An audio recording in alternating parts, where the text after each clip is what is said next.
everyone. I'm glad to welcome you on behalf of COFACE Families Europe, our pluralistic European civil society organization with 50+ members across Europe. It is with our members and with the financial support of the European Commission that we can represent and support families of all types without discrimination, and that we can deliver also a constructive and inspiring contribution to the social agenda of Europe. And COFACE views the family as a multifaceted, dynamic and intergenerational entity, coming in different shapes and sizes. And we advocate for a systemic two-generation approach in policymaking to support all families and children in different life transitions, from birth to old age. Family policies play a vital role in shaping the well-being of families and guaranteeing the stability of societies. Family policies, they encompass a wide range of measures aimed at supporting the diversity of families in their various aspects of their lives. And we are very glad that the European Union, with its member states, has made significant strides in recognizing the importance of family policies as a fundamental component of social welfare. There were taken different initiatives under the European Pillar of Social Rights to support families and children. And we welcomed especially the Work-Life Balance Directive to improve national parental leave systems, the Child Guarantee to tackle child poverty, and the Care Strategy that set higher goals for participation in childcare, as well as establishing national frameworks for long-term care and disability rights. As Europe grapples with evolving societal needs, demographic shifts, and economic challenges, the question of how family policies are formulated and coordinated across the continent has taken on paramount importance. And it is with the ambition to delve into the complex and evolving landscape of family policies in European countries that COFACE Families Europe and the Knowledge Center for Family Studies of Odyssey recently joined forces, and we created the European Observatory on Family Policy. This partnership brings together the extensive knowledge of COFACE on EU policy and on the realities of families across Europe, with the expertise on family research and the research network of the Knowledge Center for Family Studies. And with the Observatory, we aim to identify emerging trends, analyze the existing frameworks, and explore the potential for greater integration and collaboration among nations to address the diverse needs of families living in Europe. The Observatory will also discuss the challenges faced by different countries and regions, offering insights into the potential benefits of sharing successful practices. Ladies and gentlemen, today, the well-being of European families is our paramount concern. And our observatory aims to build bridges and to provide valuable insights and recommendations for policymakers, researchers, grassroots family organizations, and anyone interested in the future of family policies in Europe.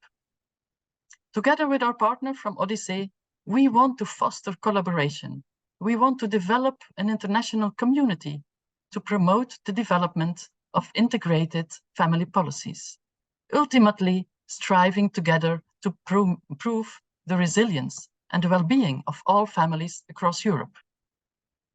And we are very glad that you joined us today, because we are proud to present our first report towards greater family policy integration across Europe. And I first want to thank my colleagues of the steering group and everyone involved in this process for the commitment and the hard work. And I also want especially to congratulate Martino Serapioni for the well-documented and interesting report that we are launching today. I'm really looking forward to our discussion. Thanks for being with us. Thank you, Annemie. And now I will invite Kathleen to take the floor. Welcome, everyone. My name is Kathleen Emery. I'm coordinator of the Center for Family Studies, and we are part of Odyssey University of Applied Sciences in Belgium. The Center for Family Studies conducts practice-based research from the perspective of families. From this research, we are learning how to support families and how the support for families can be improved, and we formulate policy recommendations. We encourage the debate about families and family policy through publications and events. We have built this project, the European Observatory on Family Policy, together with COFACE for several reasons. In recent years, we have seen EU institutions take an increasingly active role in policy areas closely related to family functioning. It's important to monitor these developments. At the same time, we see policies evolving at the national level in several EU member states, with common trends and differences in policy discourses on families and children. The added value of the report we present you today is a cross-country comparison and analysis that allows you to get a different lens on family policy and policy discourse in your own country. Another added value of the observatory and the report we present you today is a spotlight on the family perspective. This requires an integrated approach. The challenges faced by families go beyond a single policy domain. All policy measures come together at the family level. Families are definitely on the political agenda of EU member states, but different policy domains are involved in family life, each with their own objectives, resulting in a fragmented landscape. If we want to bring the family perspective into these policies, we need to identify the challenges faced by families and have a comprehensive and nuanced understanding how all families can have the best opportunities to function. To achieve this, it's important to bring knowledge and expertise from academics, decision makers, advocacy coalitions, and grassroots family organizations together. The observatory aims to encourage this networking and collaboration. I look forward to the exchange of ideas today, after the presentation, and in the near future. I also would like to thank the members of the steering committee of the observatory and especially Martino for his efforts to make this report possible. Thank you. Many thanks to both of you for setting the context for this family policy research on behalf of the two founding organizations of the Observatory. I would like now to invite Martino Serapioni, who is Research Program Coordinator at COVASE. He is also coordinator of the European Observatory on Family Policy, to present the key findings of this report. Martino, you have the floor. You can share your screen. No, yes. So I'll try to. All good. There, yeah. Fantastic. And then if you kick off the slideshow. Yes. And we go to display settings and swap presenter view. Yeah, fantastic. We are here. So sorry about this. First of all, thank you. Thanks. I also want to thank Annemie and Kathleen, not just for their introduction, but for their support throughout this entire process that led to this report. The publication has been very much teamwork. Not only us three have participated, also Elizabeth, the director of COFACE, Van Iversen, Jof Steps, and Tanya Nuland. The report is not immense, but covers quite a wide range of topics, which of course was a challenge at the time of presenting it synthetically in about 30 minutes. So let me jump straight into the title of the report, towards greater family policy integration, betrays somehow what is the key background assumption upon which we have worked. And normative perhaps, but we believe that yes, family policies are central to contemporary European society, but just having the policies, having the services is not enough. It is also extremely important that policies are coordinated, aligned with one another, and that this complex of policies and services create a coherent family policy environment, one environment that is cohesive, that avoids gaps, avoids discontinuities, and avoids a patchwork scenario of services, which is, to the detriment of families, and especially the most vulnerable ones. Another crucial assumption of the report under which we've operated is that, as Kathleen was anticipating, when we consider them from a family-centered perspective, from a family perspective, many of the key challenges that are faced by households during, for instance, the earliest years of a child's life, these challenges cut across the traditional divisions of the public administration, and therefore call for multidisciplinary, transversal, cross-sectorial responses. And the report set out to outline how 5 European countries, which Elizabeth has mentioned before, how these 5 European countries have coped with this issue of continuing fragmentation in the family policy sector. Explore what gaps are still open and what is being done to improve the integration between services catering to families.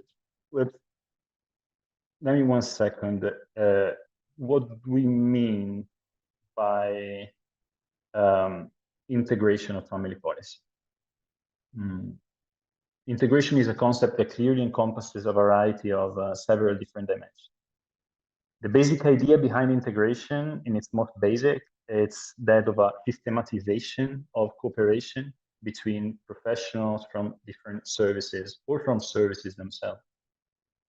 From different services, from different public administrations that are somewhat related. That means that they can act complementarily to satisfy complex cross-sectoral needs. The assumption is that once again, these collaborations lead to an improvement in service provision.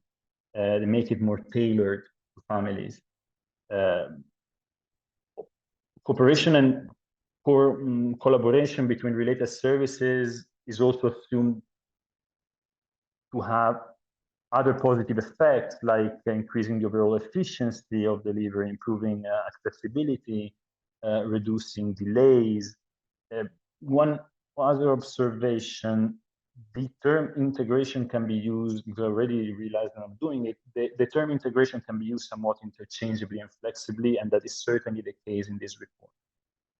The boundaries of policy, family policy integration, what it means family policy integrations are not fixed.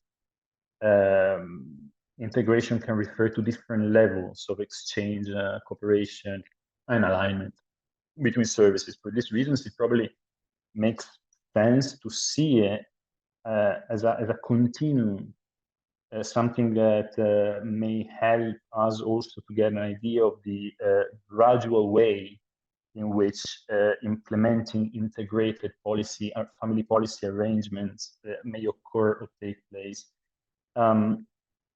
We can use this continuum, this integration continuum, to assess what level of systematization, to use the word I used before, what level of systematization cross-sectoral relations have been achieved by services within the family policy environment. For example, if we apply this 5-point continuum to, which I put here on the slide, to the ECC sector, to the early childhood education and care sector, see the continuum goes from total fragmentation to full integration, passing through cooperation, collaboration, and coordination. We can, I don't know, imagine a situation for which at the level of complete fragmentation, there is, okay, we have a situation in which there is total separation between services catering to young children in the 0 to 3 age group and settings that cater to older children in the 3-6 age group. The two services respond to completely different administrations, governmental agencies. They pursue different goals. They are rooted in different institutional objectives, professional values. The two workforces never cooperate because fundamentally they don't recognize their own services as complementary. one another. With the emergence of the second stage, like cooperation, there start to be episodes of joint planning or for organization of activities. These exchanges remain occasional. Children and families, however, perceive less separation between these services, more cohesiveness, but the gap between the two remains large. Collaboration, which is the third step, sees a more frequent and meaningful forms of exchange.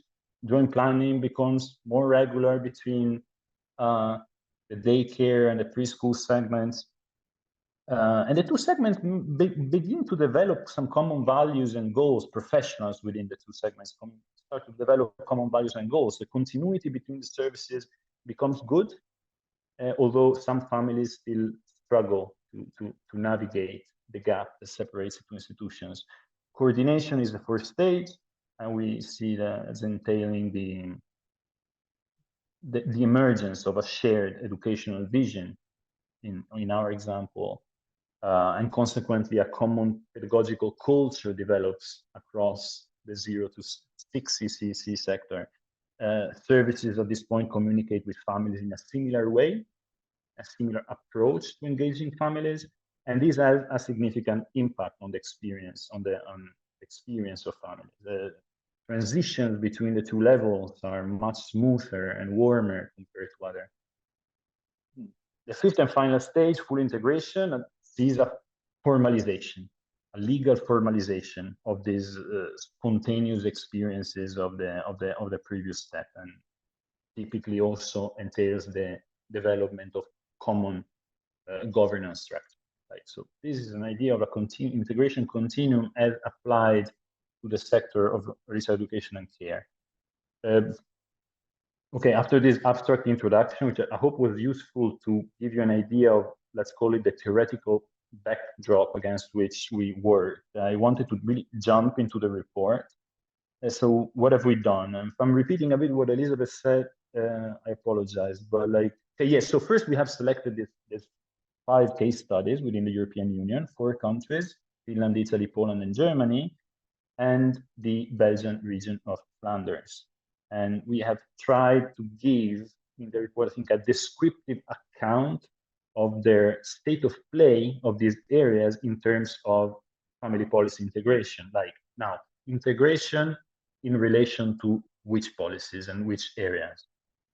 Well, so drawing from the assumption that the importance of cross-sectoral cooperation between services emerges with the greatest clarity, I would say, when family policy and the sector in general is observed, is approached from the perspective of families as opposed to the perspective of bureaucracy. We proceeded in this way. We selected with a steering group families with children in the first years of their life as our, let's say, household type of reference. With this group in mind, we identified 3 key needs or 3 key transversal or cross-cutting needs, the full satisfaction of which we assumed required collaboration between public administration, or risks being hampered or compromised by fragmentation between services. So these 3 needs or cross-sectoral requirements constitute, let's say, the 3-chapter structure of the report. The descriptive report is constructed around this, what is happening in the 5 countries in relation to integrating or integrated policy. They are listed in this slide. On this slide, first of all, we identified a need for extensive reconciliation frameworks over the early months of the child's life, and therefore a requirement of, we call it like alignment between parental leave frameworks and access to daycare. Secondly, we agreed that families are keen on warm and responsive early child education environments across the entire cycle, environments that are able to accompany children without interruptions or hard transitions, and therefore families stand to benefit from strong coordination between across ECC segments. Thirdly, we believe that families benefit from easy access. Families in the perinatal phase benefit from easy access to prenatal health care services, social care, parental guidance, mentoring, advice services, and therefore benefit from a convergence between these services that represent the extended perinatal provision, prenatal assistance. About the first, alignment between parental leave and daycare access. So the period after birth is complicated, notoriously, and has a number of famous reconciliation issues, including financial and emotional strains. The term childcare gap is often used and refers to that period after the birth of a child, in which the leave period, the parental leave period, is over. Parents must legally return to work, but have not yet been able to access or secure a formal ECC service place for the child. Closing the childcare gap is increasingly becoming a priority in Europe. The two main strategies to narrow this period of lack of coverage, let's say, are, as you would guess, either to lengthen the duration of the leave period or to lower the age at which children develop the right to an entitlement to access ECC. Of course, the situation is not so simple and linear. Several other elements are involved in the calculation of the gap. In particular, I'm thinking the distribution of nursery on the territory, the cost of access to nurseries, and crucially the level of compensation for parental leave. Clearly, from the point of view of families, it's quite intuitive. Like, it is not the same thing to be on unpaid leave for a year at unpaid at 30% of the reference salary or at 80% of the reference salary. For this reason, there is a tendency to differentiate between a formal childcare gap, which refers to the length of time a period is on leave, simply protected from dismissal, and a real childcare gap, which instead is the period that separates the end of a period of well-paid leave and the accrual of an entitlement to access ECC. Well-paid leave, I think Eurostat is usually defined as 66% of the reference salary. On this slide, I try to represent this. So in red is the duration in months of the leave period. In orange is the period where, this chart only refers to the formal childcare gap. The red bars show a period in which there is only leave. ECC entitlement has not kicked in. The orange bar refers to a period of overlap between parental leave and ECC entitlement. So ECC entitlement has started and parental leave is not finished yet. Light blue is the period where a child has guaranteed access to an ECC place, and the two dark blues respectively indicate the periods of compulsory education of the children, first at ECC level and then at primary. The y-axis shows the ages of the children. We see that taking simple or formal leave into account, in the European Union, a majority of countries have no childcare gap. The family, accordingly to the graph, goes in the majority of countries goes smoothly from parental leave to placing the kid in ECC. Of course, countries, the gap is like on the countries with a gap, here are those on the right-hand side where the columns are not completely stacked, like the gap between columns is between bars represents a gap. The situation changes, however, dramatically if we look at adequately paid leave. So here's the situation if we take into account not leave per se, not the period in which you're just protected from dismissal, but the period in which you're protected from dismissal and well paid at least 66% of your previous retribution. Again, the red represents the period in which there is only a well-paid leave, and here you see that only 7 European countries have solved the gap problem.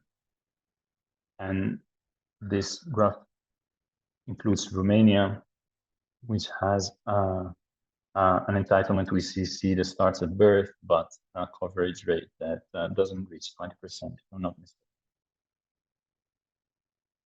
So, as mentioned earlier, the report discusses the childcare gap in the 5 countries in question and highlights some of the most recent measures that have been put in place to close it. In addition to the implementation of the 2019 Work-Life Balance Directive, which in all the countries we have analyzed has led to some kind of change in relation to either the length of paternity leave, parental leave, or both. We know how other legislative interventions in the last years have been implemented in this country that focused on 3 areas in particular. On one hand, there's been some measures, interventions, legislative interventions aimed at increasing the flexibility of leave arrangement in the direction, as in the case of the Finnish reform of 2002, of creating a large package of transferable days, not earmarked for any parents, at the total disposal of the family. So the family has this complete disposal over this large amount of days to use as they see best. So on the other hand, we've seen interventions in the direction of strengthening or reorganizing the child benefit system. We have third tool, different from leave and access to childcare services, but nonetheless also a very important function for families intent in navigating this like really complicated period, particularly in countries with a strong or deep or long childcare gap. This is the case, like the report discusses the case of the recent intervention in Italy in 2022 to create a assegno universale, a universal single family allowance, bringing together a bunch of like a patchwork of measures that existed before.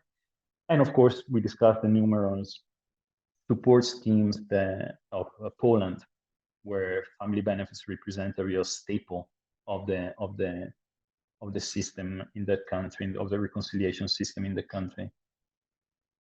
Lastly, interventions on the side of, we discussed interventions on the side of strengthening the coverage of daycare and childcare services, in line with the recently updated Barcelona targets of 2002. Virtually all European countries have increased in the last 10 to 15 years. Some cases dramatically increased the provision of services catering to the 0 to 3 age group, and the 5 countries covered in our report are no exception. So the report provides a description of what has happened on that front too. ECC here offers me a segue to the next cross-cutting need of families that we have identified, which is the fact that both children and their parents, we assume, stand to benefit from stronger coordination between the 2 segments of the ECC system. So what does integration have to do here? Well, in Europe, children that are aged between 0 and 6 are largely exposed to 2 types of services, to a large extent. Daycare nurseries or crèche for the 0 to 3, and preschools or kindergarten settings for the 3 to 6. These services, depending on the country, can be very separate, little separate, in a coordinated mode, or integrated into one cycle. Integrated ECC services, we believe, greatly benefit families, particularly those who have more difficulties navigating the education system, not just at ECC level, even later. They do so, they exert this benefit mainly by reducing change. They make the system more smoother, more understandable for families. They make it warmer. They create smooth transitions between segments, between ages.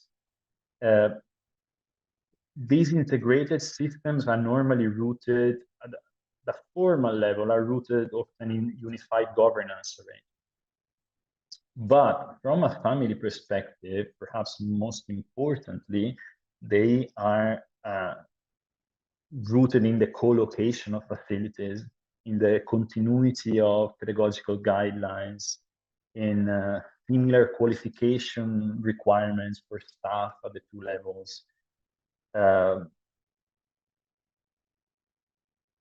This sense, integrated or continuous, integrated ECC environment or continuity in ECC greatly reduce the stress and anxiety in children, creates a sense of security, consistency, control over the educational trajectory and experience, not only in children, but also crucially on the side of families and parents. Here, in the slides, you see a very basic, simple graphic representation of a split ECC system, in which on the left-hand side, children in the 0-3, services for children in the 0-3 age group, yellow, are split, separated from those for the 3-6 age group. Services are assumed to be organized in a system like this in separate structures. The separation is also organizational from the perspective of responsibility, the institutional oversight and responsibility. The 0-3 services are seen here as managed by local authorities under the Ministry of Department or Departments of Social Affairs, whereas the preschool settings already belong, you can see the purple line underneath, already belong to an educational chain. Among the countries that we observed and described in the report that fall into this model, certainly Belgium, Flanders, and Poland. In this slide, we see a depiction of an ECC system becoming integrated under the responsibility of Ministry of Social Affairs or equivalent authority. This would resemble the case of Germany, with several distinguishable related to its really highly decentralized structure. Still, Germany comes closer to this model than others. Should be also pointed out in the case of Germany that there is a split in the country in management between curricular ECC activities and extracurricular ECC activities and services which tend to fall under the educational sphere. This other slide is a depiction of a different arrangement in which this characteristic of Finland, for instance, or more as of more recently of Italy with the reformed integrated system on 2017, a situation in which the entire integrated 0-6 cycle falls under the responsibility of educational authorities already. And the educational chain starts at age 6 months. Very briefly, summary of the situation in Europe today from the point of view of the organization and delivery of territorial of ECC services. So in red, these are countries where the 0-3 and 3-6 settings are strictly separated. In yellow, I put a limited number of countries where the situation is mixed, where co-located structures coexist alongside separated settings, or like in the case of Italy, implementation of co-located settings has been prescribed by the law of 2017, but is not a reality. In blue, countries where these settings tend to be combined in one and the same structure, bringing together the entire cycle, 0 to 6. Even more briefly, an overview of the situation in relation also to the presence of pedagogical guidelines and minimum staff training requirements. Shown in yellow, the countries where national pedagogical guidelines exist for the entire cycle. They do not have to be in the same document. They can be two separate documents for the younger children and older children, but they exist and cover the entire range 0 to 6. Sorry. In red, I put countries, and there are fewer, but there are, where there is a universally bachelor degree exists as a minimum requirement for staff to work in the sector, not just in the 3 to 6, but also in the lower segment, let's say. Try to go fast, I don't have too much time. Finally, the third and last cross-cutting need that we have analyzed in our report: the benefit that families derive from a convergence between perinatal services providing perinatal assistance. This point of fragmentation within the field probably is not as finely conceptualized as the other two, also in academic research. In this regard, it was perhaps the most interesting one to research for this report. The information contained in the report, I have the feeling, is less widely known. It was also interesting from the point of view of the experimental models that are emerging across Europe. The idea is that during this perinatal phase, that is generically understood as the period that from the beginning of pregnancy to the first year of life of the child, the access to ECC depends. Families experience a need for comprehensive support, including, of course, prenatal and postpartum care, but extending almost immediately after childbirth to other dimensions, to parental advice. There is a need for counseling. There may be a need for mental health assistance, neonatal child clinics, and again, a few months later, again, the need for support may extend to recreational and socializing spaces, which do parenting assistance in the terms of like helping, for instance, isolated families build a local support network, particularly after the birth of the child, can be, or foreign families navigating or simply getting to know a patchwork of services they may not otherwise be able to access. Of course, incorporating such diverse types of assistance, integrating such diverse type of assistance with such deep histories of institutional separation is not easy. It makes the integration of ECC look like a walk in the park. The report does not really hint to a pathway towards integration that we consider ideal or as a solution for the fragmentation in this area. The report limits itself to document what we found has happened in our 5 case study countries in the last 10 to 15 years. Countries which have seen the development of a range of models of coordinating solution for coordinating these services. I think in particular the report lost the slide. Well, just represents the convergence. In particular, the report, let's say, focuses on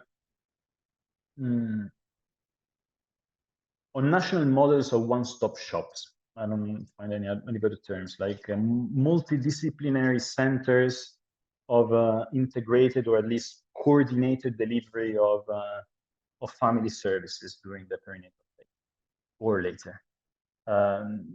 So as much as the report does not really aspire to model the services observed, it is interesting to point out the difference between the types of family-centered one-stop shop that we have encountered in the study. We found three. The first is the case of these multidisciplinary centers that have emerged or arisen from outpatient health clinics, which have been set up as a kind of like outpatient health clinic for prenatal care plus, to which gradually postnatal care, mental health assistance, counseling, and so on. So other services have been added, evolved into a sort of like a powered up outpatient clinic. The second is a different model, which I found particularly in Germany, not even in all the Länder, but which is interesting because, in my opinion, represents an opposite but similar path to the one just mentioned of creating a multidisciplinary family center starting from one and then piling up different ones. And in this case, family assistance centers have arisen from daycare centers. It's particularly the case of North Rhine-Westphalia. They started with daycare centers, which have been gradually supplemented with a range of complementary services, typically associated with social prevention.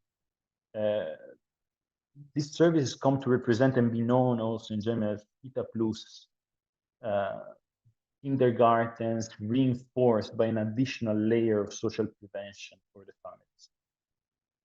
Lastly, the third model, which is that of the more classic family center, and if one can speak of a classic type for such differentiated and novel services on the European scene. Well, the third model is that of the Scandinavian family center model, or real integrated one-stop shops for the benefit of families created as such, so established as family centers and not evolved in a multidisciplinary sense from a daycare setting or an outpatient prenatal clinic.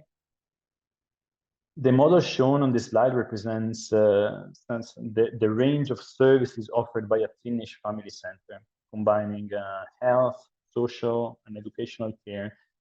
This type of family center becomes a place of integration not only for services and for the professionals employed in them, but also as a kind of synthesis point of convergence for the entire range of family-centered provision on a given territory. It becomes a space where different providers collaborate and come into contact, and in a sense has in outreach and networking and bringing all providers operating on a certain territory into the family center, really part of its constitutive identity, which becomes that of mirroring the territory in which it is located. Models similar to the Finnish ones are also present in Flanders and with the houses of the child, which are described in some detail in the report, and in several German Länders. Similar model is also emerging quite strongly in the Italian region of Emilia-Romagna, though not, unfortunately, in the rest of the country of Italy.